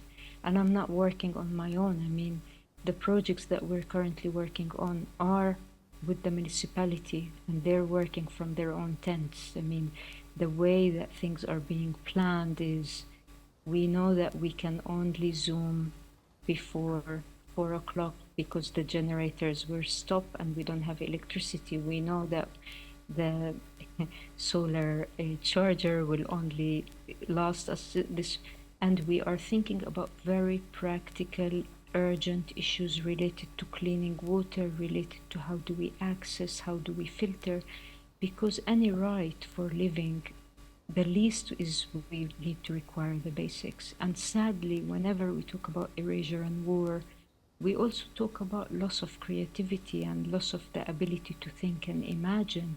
And that's why it's very important we cling to that. It is also our right to live, and I think it's very important that we try to kind of cultivate forms of hope amidst this crisis, because I always refer to that in one of my presentations. One of the journalists, she's an Israeli pro-Palestinian journalist. She always says that Israelis play chess while Palestinians play ping pong. And I think that game is over. I think this importance of being strategic, of playing chess, of being prepared, of having our own strategy for change, of testing things out, failing and testing and retrying and being in control of our resources and land, it's very crucial. How much we can achieve that, I don't know, but I think we deserve and we should try. Thank you very much. That was an incredibly beautiful response and a very good question. Thank you, Nama. Once again, join me in thanking Dr. Yara, and just know that our thoughts and our prayers are with you and your family and with everyone in Gaza right now. Thank you. Thank you. Thank you very much. Appreciate it. Thank you for having me. Thank you. We're going to wave goodbye to you now. Thank you very much for your time. See all the waves? Yes. Okay, now we're just waving to ourselves. Which is fun. Okay. No. Yes, go on. Sorry.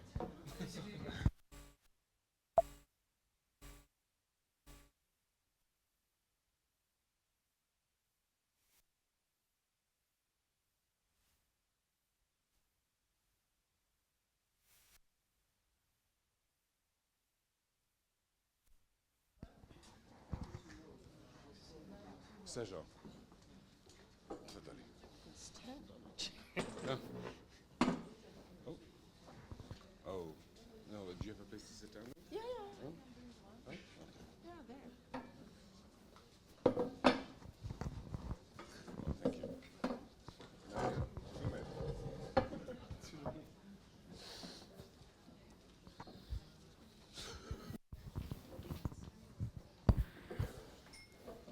Hi everyone, how are we feeling? Good?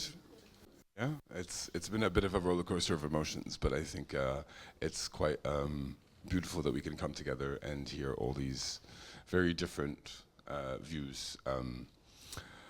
I would love it if there were questions from the audience. I personally have a few talking points that I started to think about a lot during the presentations. And I think I'm going to try to keep at least my line of questioning focused on what we can do over here in the context we're in now, also in the space of the institutions that we operate in, whether they're cultural institutions or educational institutions.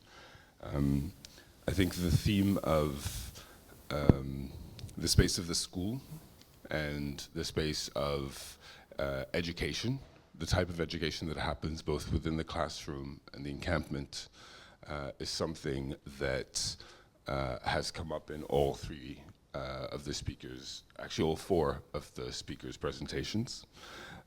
So I guess the question I want to ask, maybe Leopold to start, because before we started, we had a conversation specifically about the teaching that you had late last year, which, if any of you were familiar with that, was kind of a very large-scale teaching that happened online with thousands of students chiming in from all around the world. And you spoke about how it was a very palpable moment where education really needed to jump out of the space of the classroom and find new sources. Can you maybe talk us through what you meant then and how you felt in that moment when you gave that teaching?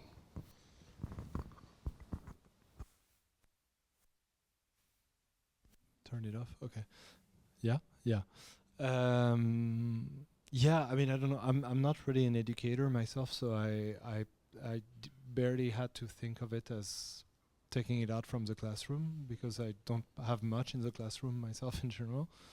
And that's why I think teaching is the word that came quite spontaneously, because that's much more in the tradition of political organizing and doing things on the spot, so to speak.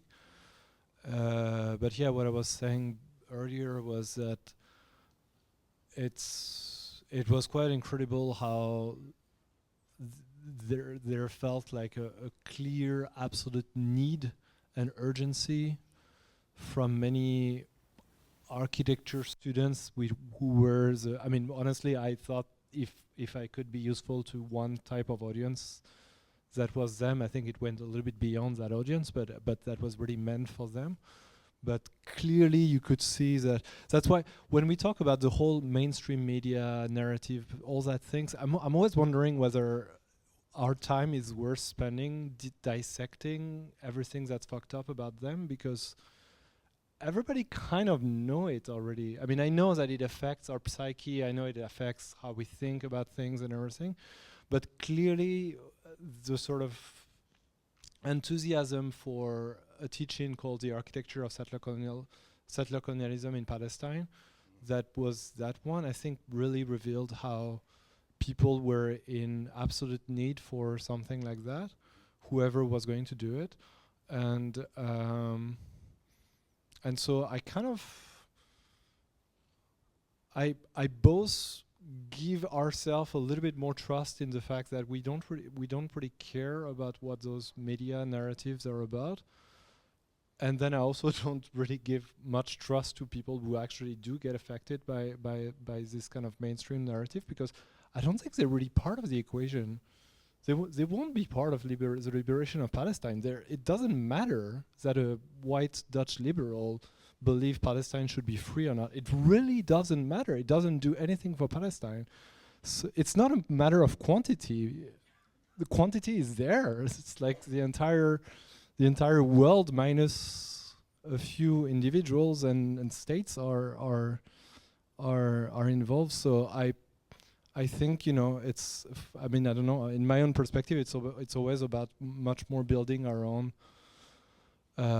antennas or infrastructures of knowledge diffusion and knowledge production, and so I think, yeah, we do it at a scale that has nothing to do with any sort of national TV kind of thing, but it really doesn't matter. It's not the problem. The crux of the problem is not there, I think.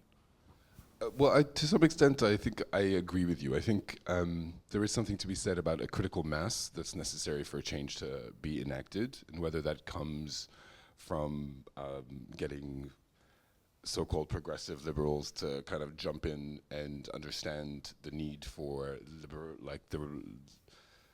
liberation of Palestine, for the decolonization of all areas of the world that are under occupational or colonial rule or forms of control and oppression.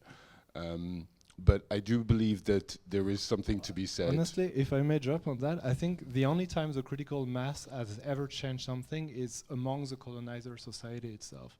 Do you believe that? When French people got sick of the violence of the Algerian Revolution, when I say the violence, it's not against Algerians, it's against themselves. They were like, okay, stop it. Like, we don't actually really care any.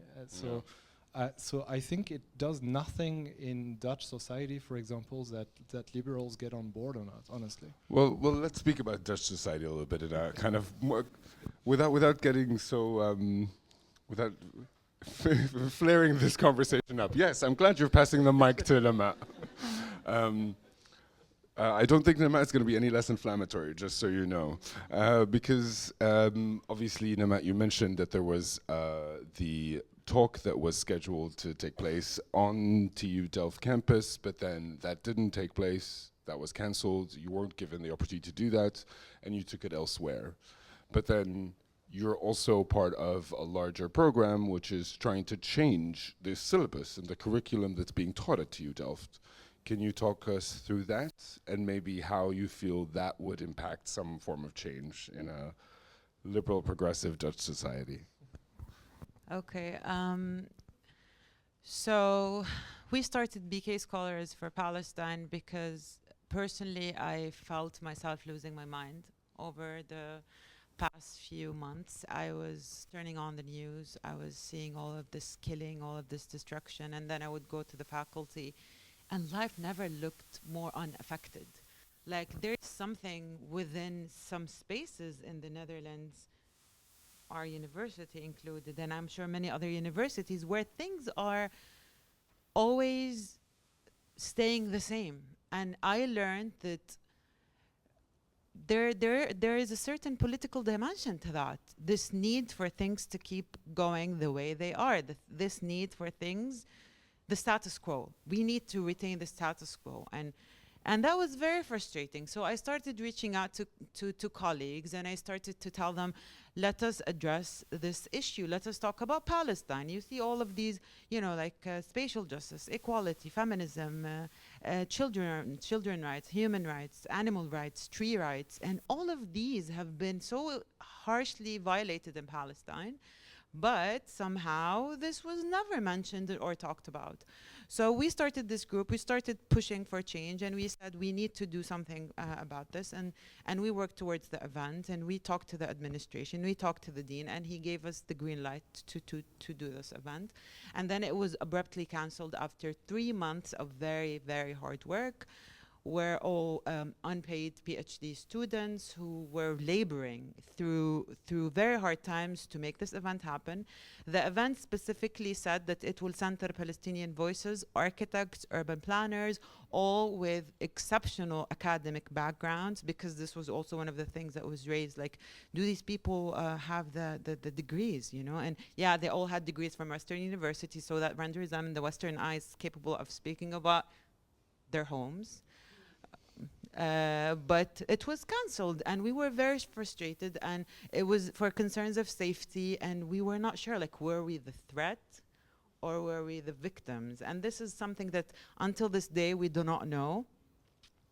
So we kept pushing. We did the event elsewhere. We were displaced, as we would like to call it. And after that, we said to ourselves, you know what? We don't want a second event. We want something bigger. We want something more. And we're going to be more daring in asking for things. And this is why we proposed to the dean and the administration that we want to teach a course on Palestine within our faculty. We saw this, and I'm not saying this because I'm Palestinian or because I believe in liberation of Palestine. Students were thirsty for information. They were telling us, we really want to know what the deal is. Like, we sent out surveys and we started talking to students. They were telling us, please, we want to learn about the history of Palestine and what you say is the larger context of this conflict. So we proposed a course, and this course is currently, until today, I don't know what's going to happen tomorrow, but until today, it's still going to happen early next year within the Faculty of Architecture. And we really, really hope that it does happen. I mean, I don't know whether it's the Palestinian in me, the Arab in me, but I'm super cynical. I'm always like keeping trace of everything. And he said, yes, have that in writing, you know, like send an email, keep documents. We tend to archive everything. And this is something that goes from what Yara talked about, the old archives of our countries, but also every single thing, because we're always feeling that we will be under attack and someone's going to pop up.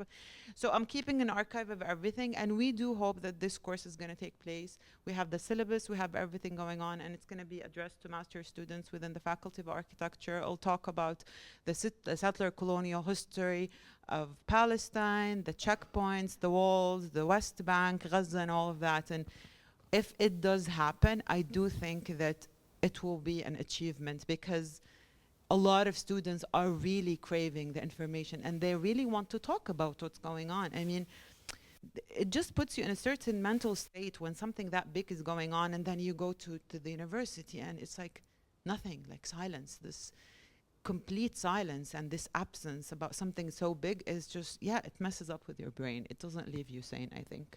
No, I completely agree with you. I completely do. And I think, I mean, I've witnessed this kind of being a part of two different kind of educational institutions, seeing how the students have really tried to find some sort of sense out of everything. And kind of Palestine being, and Israel being this kind of, this part of the world that they don't truly understand, and don't truly understand how to understand, because they're not given the tools to.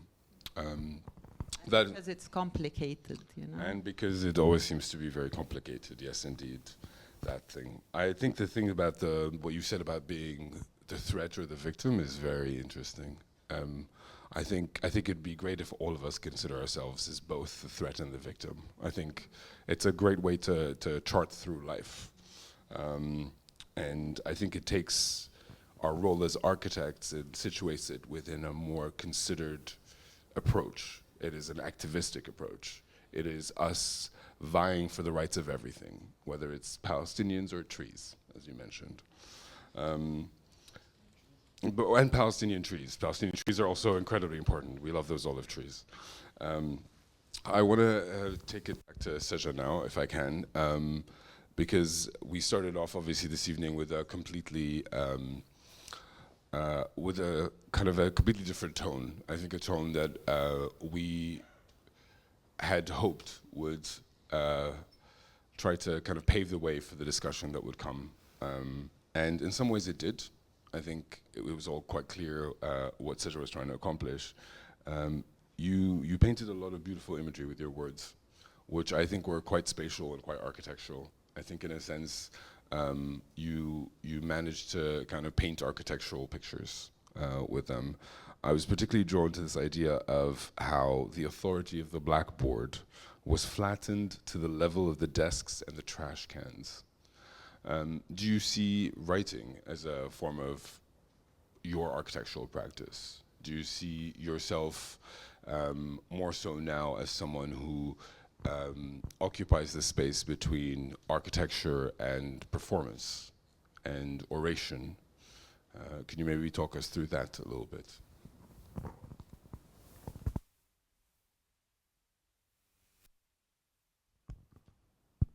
I think my answer is no.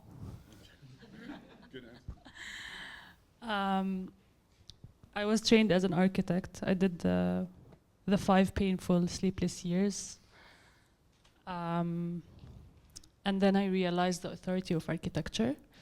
And now I still go by architect because I don't want to go by artist. And because my mom is proud of me for being an architect.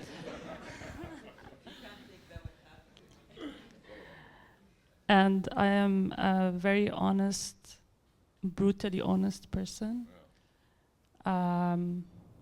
Looking at the presentations today, I also realized the authority of architecture more and more, not just from the perspective of how Israel is using it against Palestinians, but also how we as architects are analyzing the human life from the top. Especially when you showed the corridor from the checkpoint in Bethlehem, which I have passed multiple times. And I've never seen it from above, I've only seen it from within. And my observation was my most present observation, because I'm a very curious observer, was passing through this unfinished, naked concrete walls and steel and blinking neon lights, stopping by the window for the soldier to check my identity and observing what's inside the office of this soldier. It's a whole different architecture. It's white walls with plants and books. While on the other side of the wall, it looks like animals passing for their death.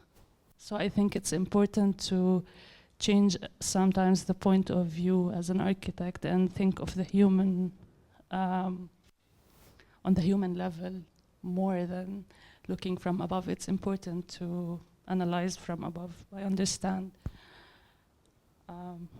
My practice, I'm lost between architecture and art and design and food. I think my practice is being honest and being loyal to Palestine and to the martyrs. And what I try to do right now is to center the narrative of the people who are on the forefront of the struggle, the prisoners, the martyrs, the mothers of martyrs, their words, the knowledge they produce. It needs to be the center of what we talk about, rather than talking from Western theorists, because they see Palestine from the outside with a delay. But Palestinians, the people who are inside, they see Palestine, they see the time ahead, you know? And that's what we need to focus on, in my opinion. Thank you very much for that. I think that was incredibly eloquent. Thank you. I think we've gone way over time already, but I would love it if we had some time for a few questions. Is that okay? It would be fantastic if you could raise your hands, and then Lada here will come up to you. Please don't hesitate. There are no such things as wrong questions or bad questions. Oh, there are sometimes bad questions. Don't ask bad questions.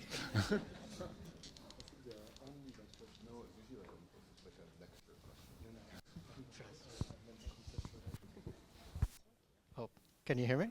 Yep. First of all, thank you for everything that you've shown us and spoken to us about today. I'm also starting to feel slightly emotional after everything that you've said. So there are two things I wanted to say. The first is from my identity as an archaeologist, and second is from my identity as a South African. So the first one is that as an archaeologist, you deal with the trace of things a lot. So I think what I recognize is that you can never truly erase something. So if you think about, if you write on a paper with a pencil and then you erase it, the impression is still there. And if you use Tipex or whiteout, the whiteness of it becomes visible. So the process of erasing something is never quite complete. And I first actually began to think about this, thinking about the process of dehumanization. That you can never actually dehumanize someone. See, if I look into your eyes, if I look into anyone's eyes, you know that that is a person that deserves some care and empathy. The only person that is dehumanized is the person who loses that vision. So I think a lot of our responsibility of whoever we are here, architects, archaeologists, researchers, whatever, is to be able to expose the visibility of what is made invisible in a sense. That at least I see as part of my responsibility. Who was someone who has been given a type of vision. And the second part, which is about my South Africanness, is to do with this concept of critical mass in the West. And I keep wondering to myself multiple times over a long period of time, what did the popularity of the South African struggle in the West steal from us? How did it reframe the understanding of what our struggle was? What did it take away from that? Did it actually intervene in the sense of protecting the condition of the settler colony? Which I think that it did. It reframed what our struggle was to a project of national inclusion into the settler colonial piece of shit that it is, rather than the process of taking away and repossessing and reclaiming back what is ours. We can't afford for that to happen in Palestine, ever. And also what we need to recognize is that there are certain people who are our enemies, and liberals are part of that enemy group. We need to recognize that and move. End of story. I don't know if there's a question there, but maybe you can expand. There wasn't, but it was a fantastic intervention. Thank you.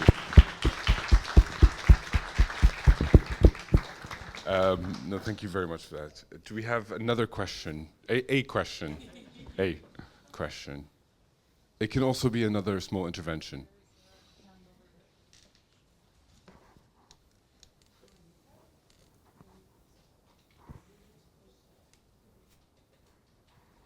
Also, please let us know who you're directing your question to, if Hi. there is someone specific. I guess it's just an open question at this point because it comes up. Okay, I'm getting nervous now, but Don't it be. keeps coming up. It's really hard being here, let's say as an Arab, in a Dutch society, trying to contextualize like what do I do with all of this apoliticism?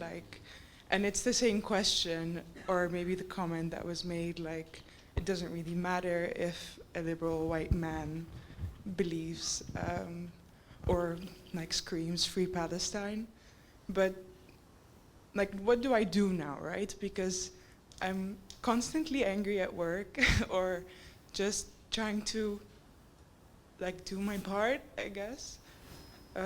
Sorry. It's okay. And I'm thinking about this course and how great it would have been to have that as an Arab abroad, or even just for anyone really. Do you think that really affects change, or will the sort of disassociation always take hold of Western society? That's kind of my... A very good question. Thank you very much for that. And